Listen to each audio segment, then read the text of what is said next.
Hey, kamusta mga kabayan? So, okay. Meron po kami dito ng comment. Kwento po nyo muna bakit magaling po kayo magtagalog. Lahat kayo parang gusto nyo malaman paano ako natuto magtagalog ng ganyan at bakit diretso ang Tagalog ko.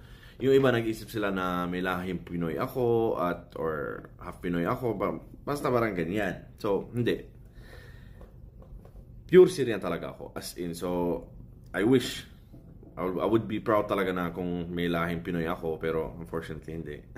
Syrian lang talaga ako. At matagal po ako dito sa Dubai.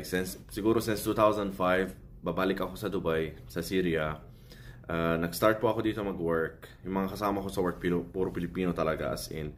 At alam nyo, pag nagpunta ka dito sa abroad, well, shout out sa lahat ng mga OFW talaga as in. God bless all of them. Pag andito ka sa Dubai or sa UAE in general, hindi ka mag one bedroom agad.